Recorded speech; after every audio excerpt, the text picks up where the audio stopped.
నమస్తే, welcome to yo-yo TV. ఆయన పలకరింపే నియోజకవర్గ ప్రజలకు ధైర్యం, ఆయన చిరునవ్వే అనుచరులకు అభయం, క్రమశిక్షణకు చిరునామా, గన్నవరం భవిష్యత్తుకు మార్గదర్శకులు.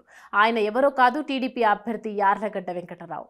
కన్నవారితో పాటు పుట్టిన గడ్డకు సేవ చేయాలని ఏపీలో అడుగుపెట్టిన వెంకటరావు తన మంచితనం, సేవాంగుణంతో ప్రజలకు దగ్గరయ్యారు. మొదటి ఎన్నికల్లోనే స్వల్ప తేడాతో ఓటమి పాలయ్యారు. అయినా అధైర్యపడలేదు.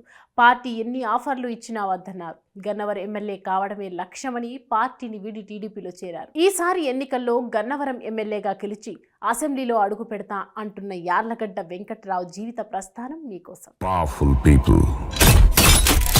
Make places powerful.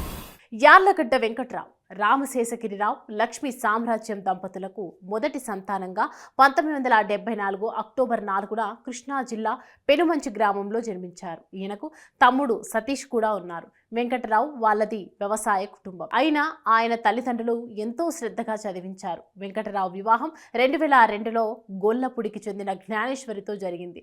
వీరికి కుమార్తె శ్రీ సహస్ర, కుమారుడు సహస్రరామ్ ఉన్నారు. వెంకటరావు ప్రాథమిక విద్యాభ్యాసం కృష్ణా జిల్లా కూచిపూడిలో ఉన్న వివేకానంద స్కూల్లో సాగింది. ఆ తర్వాత కేసీపీ స్కూల్లో చదువుకున్న ఆయన 1998లో ఉయ్యూరులో ఉన్న కేజీఎస్టీ కాలేజీలో బీఎస్సీ డిగ్రీ పూర్తి చేయడమే కాకుండా కాలేజీ టాపర్గా నిలిచారు. అయితే వెంకటరావు కుటుంబానికి రాజకీయ నేపథ్యం కూడా ఉంది. ఆయన మామయ్య, పెద్దనాన్న, అత్తయ్య సర్పంచ్లుగా పనిచేశారు. అంతేకాకుండా పెద్దనాన్న యార్లగడ్డ రాజగోపాలరావు 1985లో ఎమ్మెల్యేగా పోటీ చేసి ఓడిపోయారు. రాజకీయ వాతావరణంలోనే పెరిగిన వెంకటరావు చదువుకునే రోజుల నుంచే విద్యార్థి నాయకుడిగా ఎంతో చురుగ్గా ఉండేవారు. అంతేకాకుండా ఇబ్బందుల్లో ఉన్న వారికి సహాయం చేస్తూ ఉండేవారు. ఇక్కడ చదువు పూర్తయ్యాక అమెరికా వెళ్ళి సాఫ్ట్వేర్ రంగాన్ని తన కెరియర్గా ఎంచుకొని ఫస్ట్ ఆబ్జెక్ట్ ఐఎన్సి అనే ఓ సాఫ్ట్వేర్ కంపెనీని స్థాపించారు. ఆ తర్వాత వినూత్నమైన ఆలోచనలతో, నిరంతర పట్టుదల, చిత్తశుద్ధితో తన కంపెనీని గొప్ప స్థాయికి ఎదిగేలా చేసి కొన్ని వందల మందికి ఉపాధి కల్పించి 10 మందికి ఉపయోగపడుతూ తాను కూడా ఎదిగారు. ఆర్థికంగా కూడా వెంకటరావు మంచి స్థాయికి చేరుకున్నారు. ఆ తర్వాత పుట్టిన ఊరికి సేవ చేయాలన్న ఉద్దేశంతో తన సొంత గ్రామంలో చారిటబుల్ ట్రస్ట్ ద్వారా అనేక సేవా కార్యక్రమాలను చేపట్టారు. ట్రస్ట్ ద్వారా పేదలకు హెల్త్ క్యాంపు ద్వారా ఉచితంగా వైద్యం అందిస్తున్నారు. అలాగే పేద విద్యార్థులకు చదువుకు ఎంతో సహాయాన్ని అందించారు. అంతేకాకుండా తాను చదువుకున్న కాలేజీకి సొంత నిధులతో తరగతి గదులను నిర్మించడమే కాకుండా ప్రజలకు మంచి చేయాలనే ఆలోచనతో పాలిటిక్స్లోకి రావాలని నిశ్చయించుకున్నారు.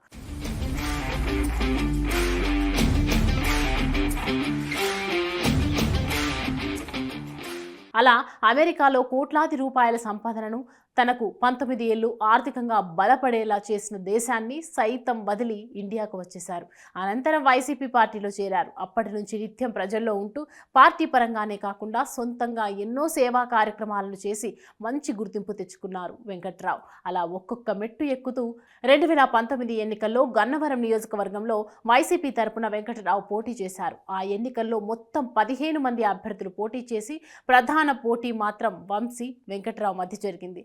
ఈ ఎన్నికల్లో 838 ఓట్ల తేడాతోనే వెంకటరావు ఓటమిని చూడాల్సి వచ్చింది. అయితే ఆ తర్వాత కూడా ప్రజలకు ఇచ్చిన మాట కోసం పార్టీలో ఎన్ని ఇబ్బందులు ఎదురైనా తన సేవా కార్యక్రమాలను కొనసాగిస్తూ వచ్చారు.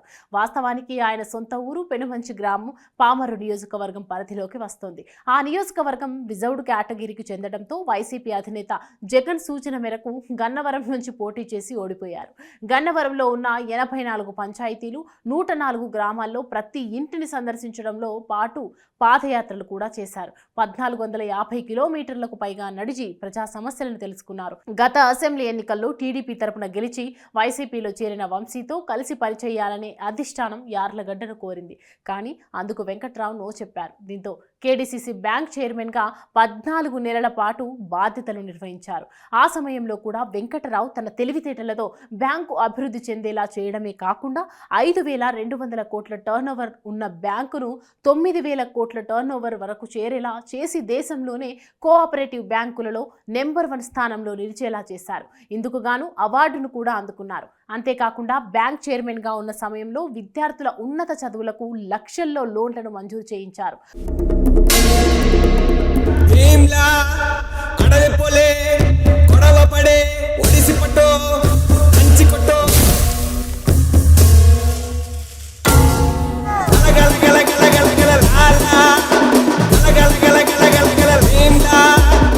కోవిడ్ సమయంలో రుణమేళాలను ఏర్పాటు చేసి ఎంతో మందికి రుణం మంజూరు చేసి ఆదుకున్నారు.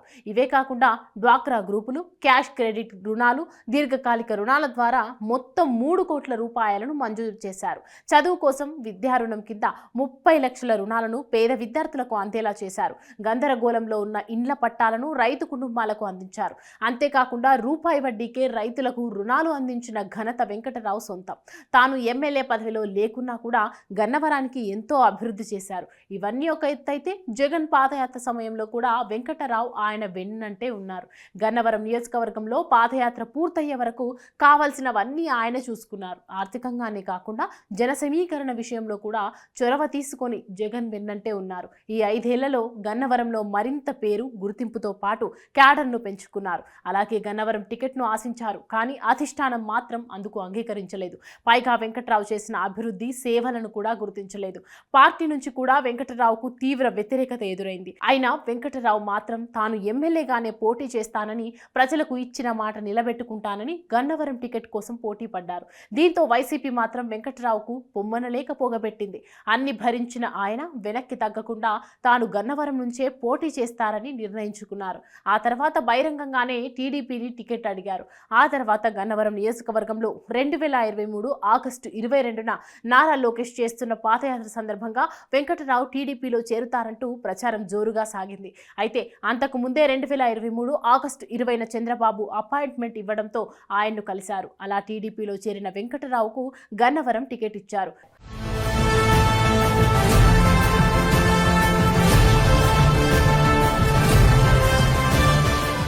గన్నవరం టీడీపీ, జనసేన ఉమ్మడి అభ్యర్థిగా బరిలోకి దిగుతున్నారు. అయితే ఈసారి తనను గెలిపిస్తే గన్నవరానికి ఐటీ హబ్ తీసుకువస్తానని చెప్తున్నారు. అంతేకాకుండా ఎయిర్పోర్ట్ కూడా ఏర్పాటు చేస్తానని హామీ ఇస్తున్నారు. అలాగే రైతు సమస్యలతో పాటు నియోజకవర్గంలో రోడ్లు వేయడం, ఉపాధి అవకాశాల కల్పనకు కృషి చేస్తానని వెంకటరావు చెప్తున్నారు.